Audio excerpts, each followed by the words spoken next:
Thank you, everybody that are still here for personally one of my favorite, looking forward to this panel. And doing retrospective, gathering all the experience and knowledge that's here in the room, we always hear and want to share your message. But today, we want to see the message from the next generation of development leaders, what they're facing, what they're aspiring, what their challenges are.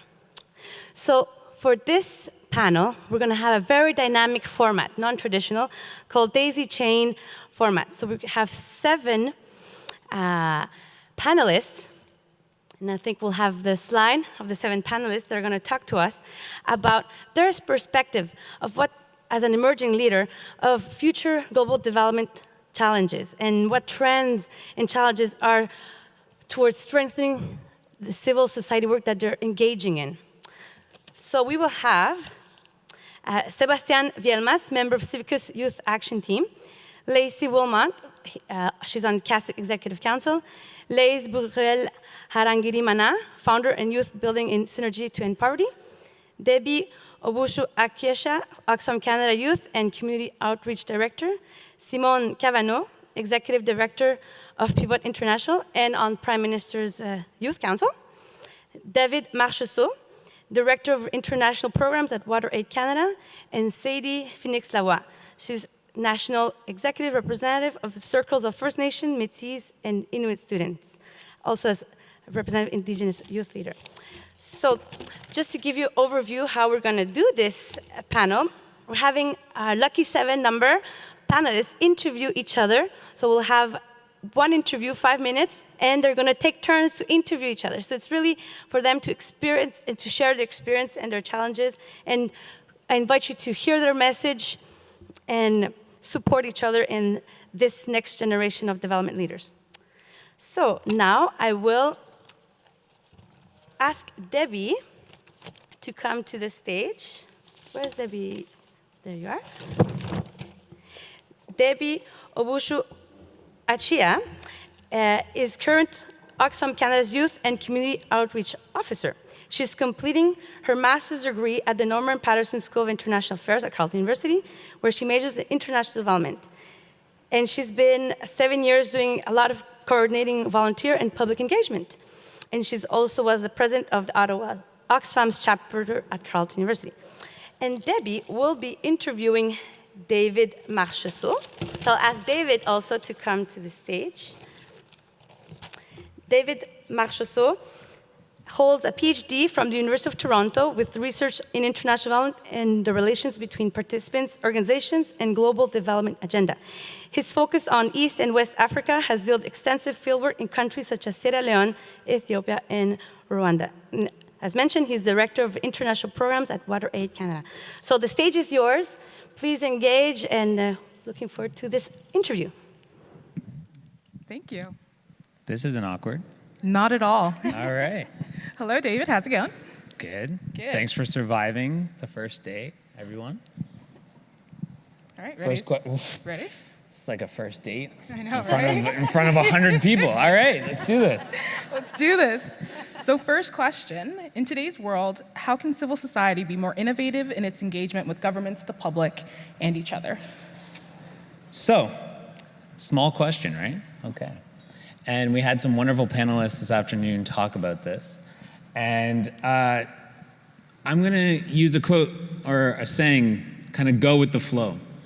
And that might be really anti what we're trying to go at here, but what I wanted to say by that is that everything's changing.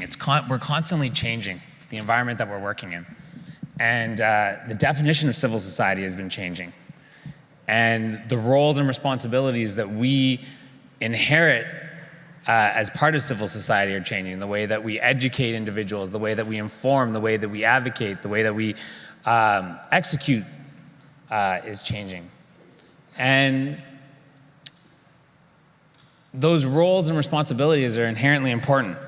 And within this changing context as well, this increasing technology, this increasing use of technology, funding modalities, and the changing politics of our time we really need to be adaptive and think out of the box in terms of how we want to do things. And so,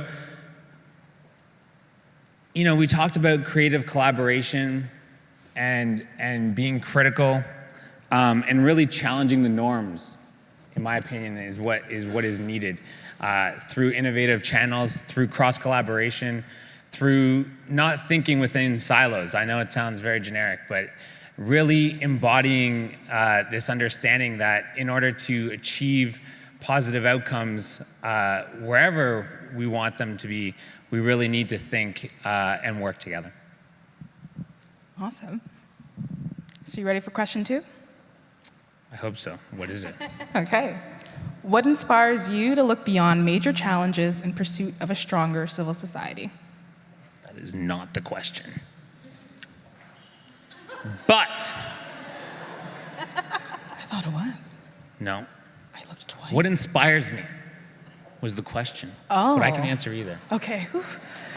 Okay. I was like, I'm so prepared for this. What really inspires me around is everybody in this room. The fact that we're actually getting together and we're talking about these issues. We're really looking to make progress and to move forward and to really help Debbie with her interviewing skills, because this is what is at the heart of this daisy chain process. Yes. And so for me, really creating diverse and open spaces that allow for collaboration and communication, not only with individuals and organizations or academics like we've had yesterday and today and will continue, I think those are the things that really inspire me. And that youth collaboration, we are very open to the fast changing world that is where we're working in today. And I think that the more openness we are to that collaboration and to discussing issues and to seeing how issues affect one another in different geographic locations or different political contexts is critically important.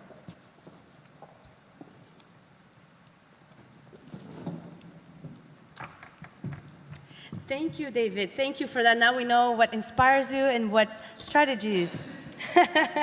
Great. So I'll ask David to step aside, and I will now invite Lacey Wilmot to come to stage.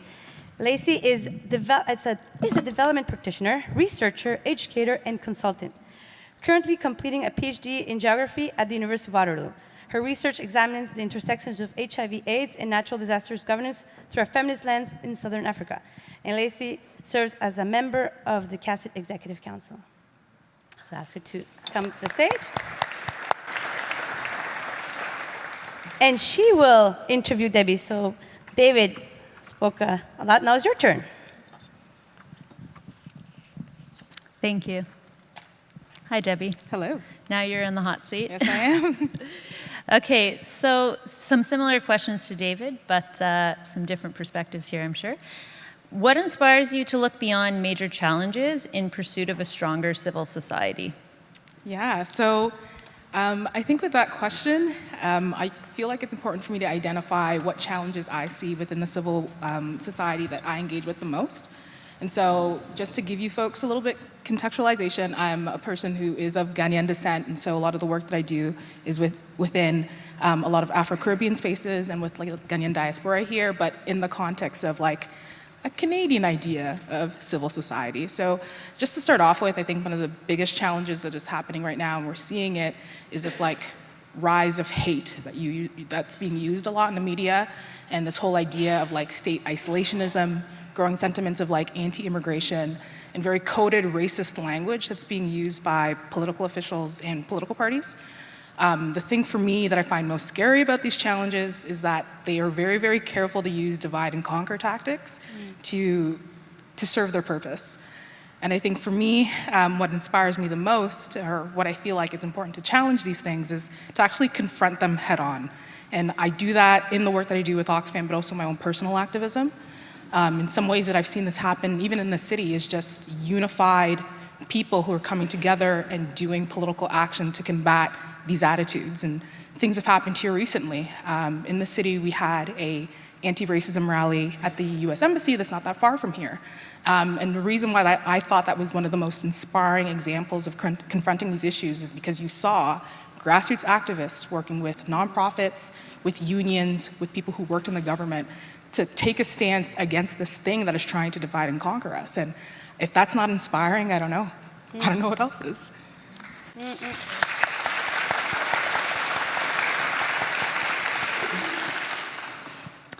So in light of some of these challenges, how can civil society be more innovative in its engagement with governments, the public, each other, and any other actors? Absolutely. So I like this question a lot because of the use of the term innovation. I think a lot of people, when we hear it, especially within this like fast-paced technological boom that we're totally engaging with, there's this association with tech and like new things. But for me, I think it's a lot more simpler than that. And I like to joke that it's as simple as art. And I say this because of, again, activist work that I've done before and how important art was as a mechanism to engage civil society. 2 years ago in the city, Black activists and artists created murals dedicated to the Black Lives Matter movement and to lives that were lost due to anti-Black racism and violence. And this artwork inspired a lot of conversations amongst activists, not only here in the city, but here in Toronto, Montreal, and across the world. And as a response to this beautiful piece of artwork, they were defaced with racist messaging, and I think that connects a lot to this backlash that I mentioned in my previous answer. What ended up happening is that the city of Ottawa went viral internationally because of this backlash and the artwork being defaced. And so it kind of forced the city and Canadians to have very uncomfortable conversations about the stuff that happens here that I think a lot of us associate with it being an American problem. And I think the thing that came out of it is that a lot of us activists were, I guess, inspired to engage with city councilors about what happened. And what ended up happening is that city councilors spoke amongst themselves, and one of the greatest things that happened out of it was that a permanent art installation from the same artists who created the art pieces that were defaced was put in place at a center here in the city. And so things like that, using art, a very simple tool, something that means a lot to Black people who are able to use a mechanism in our culture and combine the two, was a way for us to engage politicians, engage the city, and engage people across the world. So it can be simple. It doesn't have to be complicated, and I think that's important for us to recognize and understand. Thank you. Thank you. Thank you, Debbie. Thank you, Debbie, for that, and keeping to the grassroots and keeping it simple. Thank you. So I'll ask Debbie to sit down. And now I will invite Sadie Phoenix-Lavoie to take the stage.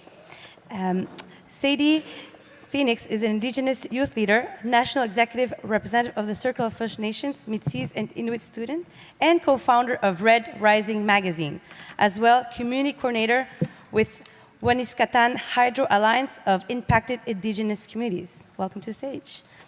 And Sadie will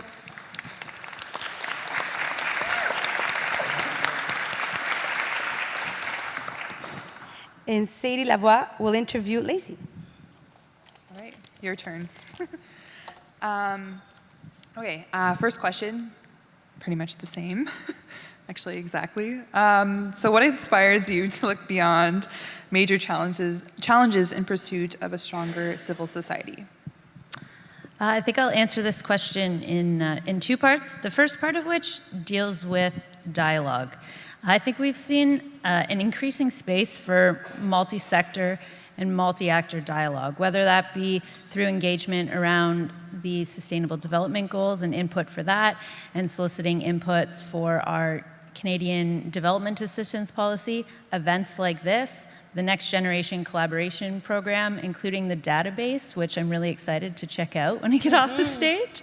And not just the space for that dialogue, but I think also the focus of it. So we've seen an increasing recognition and working towards addressing some of the underlying structural drivers of these issues, whether that be systemic poverty and inequality, or challenges with collaboration between organizations and sectors. And civil society has been at the forefront of this dialogue, Academics also. Academics, I mean, that's essentially what you're paid to do, is engage in dialogue, however, not necessarily as much publicly. I think civil society has taken on a much larger role in terms of public engagement surrounding this dialogue, and it's this dialogue that plants the seeds for further action and collaboration. And then echoing what David has said as well, I'm also inspired by this generation of future leaders. So, you know, millennials have some faults, I've been told by baby boomers. I'm not sure if anyone else in the room happens to agree with that or not, but for all of our faults, I think that we are a dedicated and passionate generation. And I think that it's inspiring to see some of the brightest critical and creative minds are drawn towards civil society and are pursuing opportunities in these spaces. So I think that that's a huge plus on the civil society end. And I think that we truly believe that change is necessary and is also very possible, and you know, we're persistent, and I think that we'll do everything we can to try to make this happen together. All right. So Lacey, in today's world, how can civil society be more innovative in its engagement with governments, the public, and each other? I think that it's really important that we embrace a culture of continual improvement and self-reflection and create learning environments for us to work in. And thinking back to this morning's plenary session, I think this is necessary because it will allow civil society to strategically organize and position itself to balance that playing the hardball and playing the softball at the same time, which I think is necessary for us to overcome some of these challenges and move forward. And specific to academics and civil society, I think that on both ends, we're well positioned to advance truly transdisciplinary work, which is critical for development, and it also provides opportunity and imperative for collaboration. If we need to do something, we're going to do it.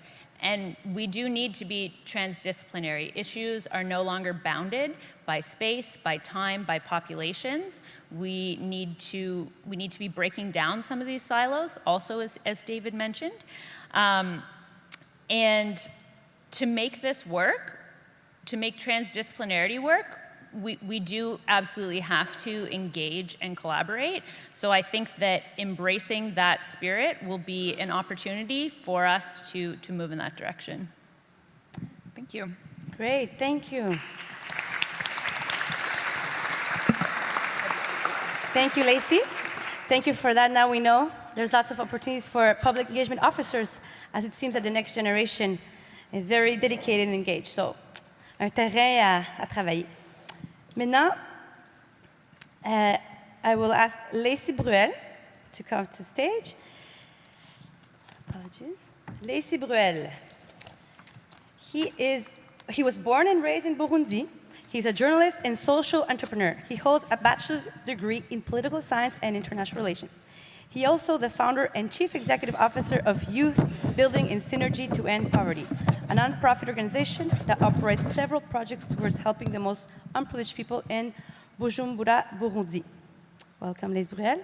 And thank you. Lise Bruel will interview now Sadie Lavoie. Oh, it's your turn now. What inspires you to look beyond major challenges in pursuit of a stronger civil society? All right. I just want to acknowledge that we are located on Algonquin unceded territory here in Ottawa. Buju anin tanze, bonaku migaziakwe indigenakas, segi nindunji mikadakto dem. So I just introduced you into my traditional language of the Anishinaabe. And part of that is what inspires me, especially in terms of language, and acknowledging the relationship that I have with the land that I'm currently on. It's just a start.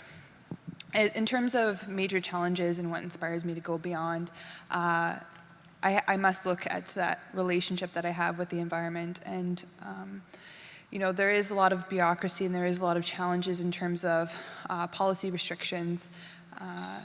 And what I see beyond and what it innovates or inspires me is knowing that my purpose here on the earth is much more important than my barriers and struggles that I go through my entire life.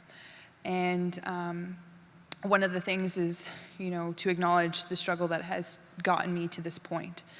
I think what's important for civil society is acknowledging a lot of the privileges that they have in even access to clean drinking water. I've dealt with many communities that don't have access to clean drinking water here in Canada. There's also many communities who are faced with what we call environmental racism, where their communities are a target for economic development, but they're not in the interests or they're not the choices or opportunities that Indigenous peoples want. We have a government that thinks that they can protect the environment while still polluting the world. And it's a big thing, I think, that here in Ottawa really needs to look at themselves and see what have they been contributing to these past many decades. Also, I don't want to assume that we should move towards any false solutions either. I'm a community coordinator with the Winiskatan Hydro Alliance, and what this is it works with Indigenous communities affected by hydro. And so we see hydro as a renewable resource. However, there is implications that it has on the environment and on the communities. And this is evident in many countries, even in South America. And I think that we should also really maintain a focus on what is positive solutions that that Indigenous communities actually want. And that takes listening. And I think that that's something that could be innovative to civil society, is to listen and take leadership by Indigenous populations, the grassroots and the youth. One of the main things that I also do is I'm a youth representative with the Circle of First Nations Métis Inuit students. And we've struggled and lobbied many, many years trying to get the government to respect our treaty right to education. It's not free. We struggle hard to receive that education. And I think even just basic understandings of what our treaty relationship really is. I think what is innovative is actually looking back and understanding the relationship that we've had and the relationship that we potentially could have.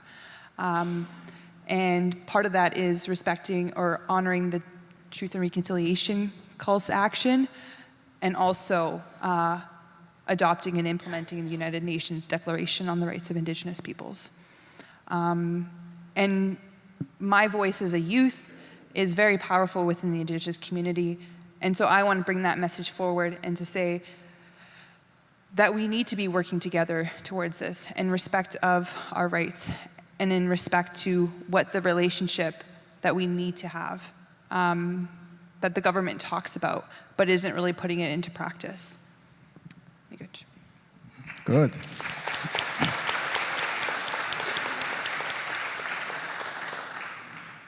In today's world, how can civil society be more innovative in its engagement with governments, the public, and each other? I also like this question, mainly because I know Debbie kind of spoke a little bit about art, and I think that art is a very powerful vehicle, yes, powerful vehicle for generating emotion and response, and be able to move someone to encapsulate empathy. I just want to highlight an example of Isaac Murdoch's and Christy Belcourt, where they have artwork of water is sacred. And I think it's so simple, but it gets to the point. But their artwork has been all over the world. And it seems so, I don't know how else to explain it, but the water is sacred. And I just wanted to highlight how that can spark a conversation. Recently, I was at a town hall in Winnipeg where Prime Minister Justin Trudeau showed up, and I held up the banner of Water is Sacred right behind him. And it sparked a huge dialogue around what our relationship is with the land and how he should be responsible for the destruction that's going on in the tar sands that's dealing with Indigenous communities. And I got a lot of flack for respectability politics. However, if I didn't do that, if I did not hold up that piece of artwork, would we be having that conversation? And I think that is a testament to what art can do, and if we support Indigenous artists, because there is a voice there, and that voice is the emotion that you face. What is it like to be thirsty and not drink? But yeah, miigwech. Thank you. Thank you, Sadie. Thank you. Powerful message of art as a tool for innovation. Thank you for that, and for that message. We will be listening and hopefully improving our relations with the environment. Miigwech.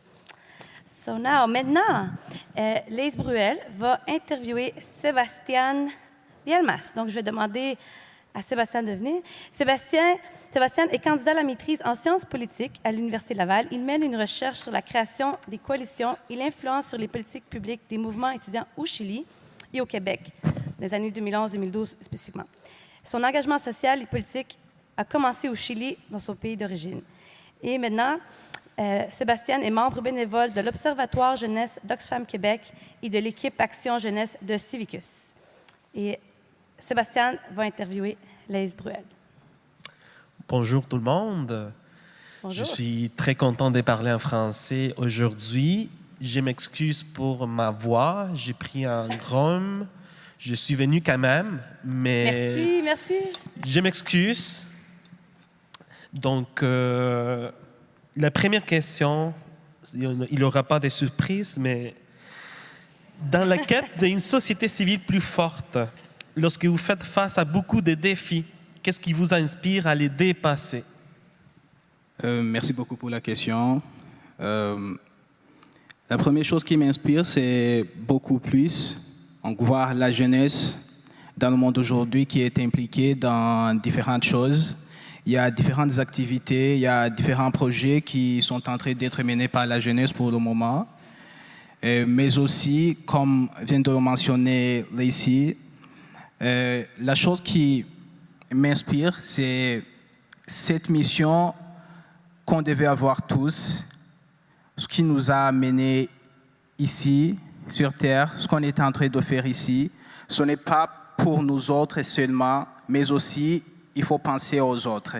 Même si je fais face aux défis, je me dis toujours qu'en mettant assez de force, je peux arriver au sommet et je peux arriver à faire ce qui peut être bénéfique pour nos différentes sociétés. Oui. Bon, merci pour ta réponse. On va passer à la deuxième question. De nos jours, comment la société civile peut-elle être plus novatrice dans son engagement avec les gouvernements, le public et l'un et l'autre? La société civile, ce qu'elle ferait pour être beaucoup plus forte, et je dirais que ce serait la collaboration entre différentes parties, que ce soit avec le gouvernement, mais aussi avec le public, mais aussi avec différentes organisations qui opèrent dans des actions et des activités qui sont en train d'être bénéfiques pour différentes sociétés dans le monde. mais aussi ce serait que les gouvernements donnent une place à différentes sociétés civiles et pour que les autres aussi puissent travailler avec eux dans l'élaboration et la mise en place des plateformes qui vont soulever les problèmes que les sociétés civiles un peu partout dans le monde sont en train de faire face. Merci. Merci. Merci beaucoup. Merci beaucoup, Lise Bruel, pour ce message de collaboration entre ces différents secteurs publics et société civile. Merci. Maintenant, je vais inviter Simone à prendre place. Simone Cavano. Oui, bien, Simone est présentement dans sa dernière année d'études en droit à l'Université de McGill, où elle agit à titre de commissaire à l'équité. Elle milite en faveur des droits de la personne et se passionne pour les questions relatives aux femmes et aux enfants, particulièrement lorsqu'elles sont liées aux enjeux relatifs à l'invalidité et l'accessibilité. Elle est présentement membre du Conseil jeunesse du Premier ministre. Et Simone va interviewer Sébastien. Est-ce que tu es prêt? Oui. Je pense que peut-être tu connais les questions, mais je ne suis pas certaine.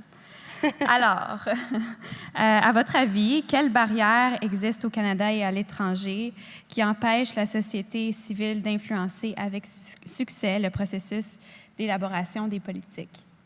Merci pour la question, Simone. C'est pas surprenant, mais je vais élaborer quand même ma réponse en 3 parties. Premièrement, je pense que lorsqu'on parle des sociétés civiles, nous ne prenons pas suffisamment en compte les mouvements sociaux. Les mouvements sociaux nous présentent une vision souvent rebelle, mais nécessaire. Il y a des problèmes qui ne sont qu'identifiés par les mouvements sociaux. Et en conséquence, étant donné que parmi les jeunes, la participation aux mouvements sociaux est plus importante qu'aux ONG traditionnelles et qu'il y a des pratiques d'organisation différentes au sein des mouvements sociaux, c'est important d'accepter au sein de la société civile la cohabitation des paradigmes d'action politique diverses en premier et de travailler en réseau en deuxième. Deuxièmement, je dirais qu'une autre barrière, c'est que malgré l'adoption des objectifs de développement durable qui portent une vision plus large du développement, lorsque ça s'applique autant aux pays du nord global au sud global, nous portons encore une vision qui veut retrouver les sous-développements ailleurs, chez les autres. Et ceci nous empêche de reconnaître l'existence des vastes secteurs marginalisés au nord, comme par exemple notre ami qui vient du mouvement des jeunes des Premières Nations. On peut mettre l'exemple de la blâme mise sur le Canada à propos de la manque d'eau potable dans des communautés autochtones. Je pense également que ceci nous empêche d'analyser l'augmentation des inégalités aux pays dits développés, produites par des politiques qui s'attaquent aux droits sociaux. Donc, une autre barrière, c'est qu'on ne regarde pas l'ensemble des enjeux du développement parce qu'on cible seulement les autres qui sont sous-développés, qui devraient suivre un schéma semblable au nôtre. Et troisièmement, une barrière, c'est l'idée que les jeunes doivent s'occuper des affaires des jeunes. Et au contraire, je pense que les jeunes doivent s'impliquer partout l'agenda du développement dans une approche intergénérationnelle, mais qui n'est pas fermée seulement autour des questions des jeunes, qui la plupart du temps n'intéressent pas vraiment les jeunes. Bonne réponse. Alors, deuxième question d'abord, on va passer à la deuxième. Dans la quête d'une société civile plus forte, lorsque vous faites face à beaucoup de défis, qu'est-ce qui vous inspire à les dépasser? Merci pour cette question. En fait, il y a plusieurs défis, les maladies, les temps de travail au sein de la société civile, voyager 5 heures pour arriver à Ottawa lorsqu'on vit trop loin. Il y a des petites difficultés comme ça et d'autres difficultés plus importantes, mais personnellement, je pense aux petites victoires des mouvements où j'étais engagé. Je pense aux familles qui n'auront pas s'endetter pour envoyer ses enfants à l'université au Chili grâce à un mouvement étudiant, où j'étais dirigeant en 2011 dans mon pays d'origine. Je pense aussi à la solidarité des peuples qui sont très éloignés, mais qui sont très proches dans leurs valeurs. Par exemple, je pense à la solidarité active des jeunes Québécois vis-à-vis les communautés locales qui résistent des pressions des minières canadiennes qui souvent veulent exploiter les ressources naturelles sans erreur pour les populations et l'environnement.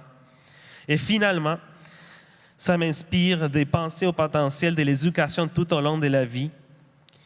L'éducation est un droit en soi, mais il est également un droit qui permet d'accomplir d'autres droits.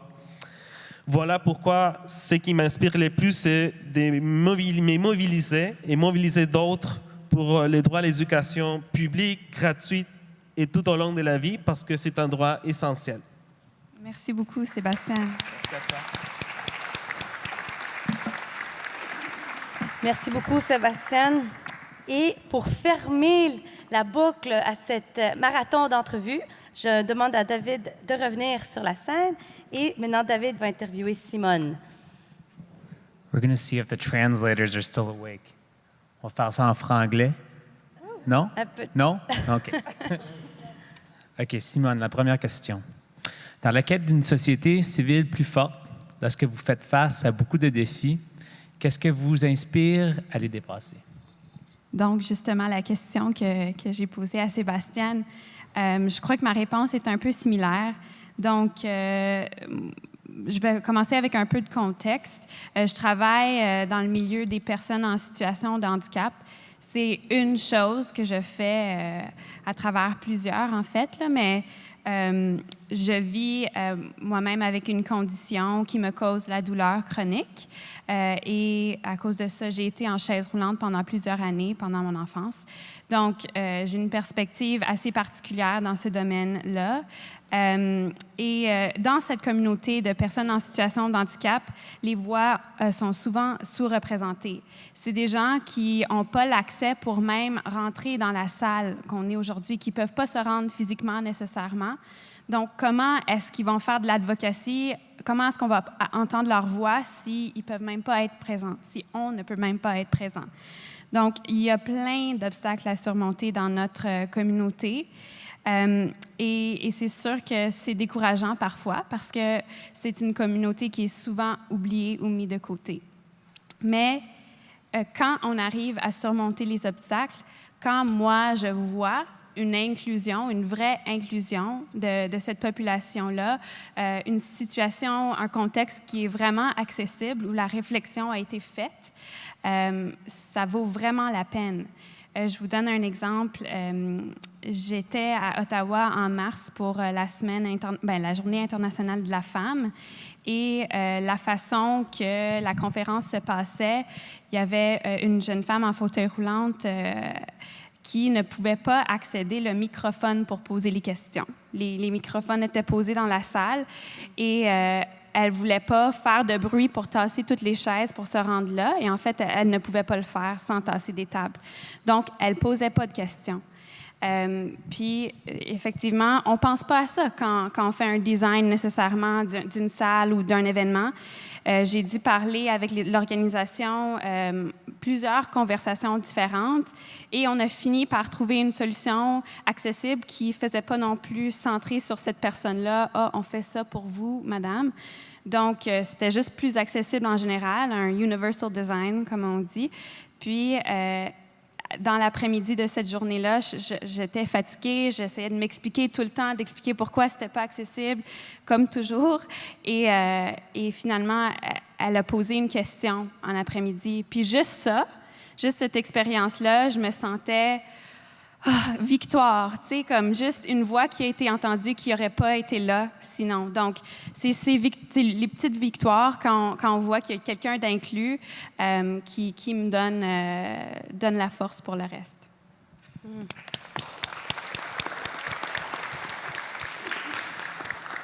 Et la dernière question. De nos jours, comment la société civile peut-elle être plus novatrice dans son engagement avec les gouvernements, le public et l'un et l'autre? Bonne question. Je pense surtout, moi, j'ai quelques recommandations ici.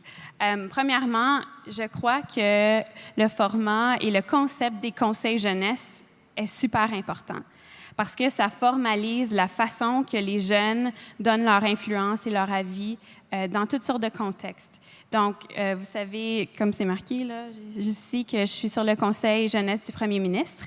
Juste pour être clair, on est un organisme, un conseil non partisan qui donne l'avis et des conseils au premier ministre sur toutes sortes d'enjeux qui affectent les jeunes au Canada. Donc, on a des représentants de toutes sortes de démographiques, de sociétés, d'enjeux différents. Et ça devient assez pumpé souvent. Mais je crois que entendre les voix des jeunes et entendre les enjeux qui touchent les jeunes, des jeunes eux-mêmes et non de quelqu'un qui est spécialiste en jeunesse, ça, c'est le plus important. Parce que quand on est dans la salle, on est capable de participer et on a des choses à dire. Puis c'est des choses qui changent quand on vieillit, quand notre vie change, quand on a des enfants. Il y a toutes sortes de différents enjeux qui viennent dans notre vie. On pense à différentes choses. Alors, c'est super important d'inclure les jeunes du secondaire jusqu'aux jeunes adultes qui font face à des enjeux super différents, mais super importants. Donc, c'est des perspectives importantes. Aussi, les programmes non traditionnels pour introduire ces jeunes-là au milieu du développement. Par exemple, je suis présentement en train de faire un Ocean Path Fellowship avec le Cody International Institute. Puis ça, ils sont là pas, mais ça permet, c'est un programme qui donne de l'encadrement et des fonds pour partir un projet de développement dans une communauté où les jeunes ou le jeune qui participe au fellowship a déjà un lien important. Donc, ça empower les jeunes de vraiment faire une différence dans ces communautés-là. Puis ça, c'est très non traditionnel, puis ça amène des voies différentes, je pense, dans le milieu du développement. Et finalement, le design universel. Donc, quand on parle de design universel, c'est la façon qu'on rend les choses, l'éducation, les lieux, les événements accessibles pour le plus de personnes possible. Parce que quand les événements, quand la vie de la société est accessible, on entend les choses qu'on n'aurait pas entendues. Puis comme vous savez, on parlait de jeunesse, mais là, si on parle de la population qui est en train de monter en âge, on va avoir de plus en plus de personnes qui s'identifient dans les personnes en situation de handicap. Puis on veut s'assurer que la société continue à être accessible pour ces personnes-là, puis on continue à entendre les voix de tout le monde. Merci. Vous pouvez rester là. Merci beaucoup, Simone, pour cette perspective qu'on n'entend pas assez souvent. Alors, j'apprécie de nous donner, c'est très important. Et maintenant, on va faire la clôture de cet événement. Je comprends qu'on n'a pas assez de temps, malheureusement, pour les questions, mais je vais vous inviter fortement à interagir avec cette prochaine génération de leaders. Je vais demander à tous à monter sur la scène. I'll ask you to come and have a good hand of applause for them, please. You can stand up. Vous êtes inspirants. You inspire us. Thank you for sharing your perspective, your message, what your challenges are, what inspires you, and the creative and innovative ways you're facing to those challenges. So for the old guard in the room, I hope that you're inspired and confident that we have a credible and strong and passionate, engaged next generation leaders of development. A hand of applause to them. Un applaudissement.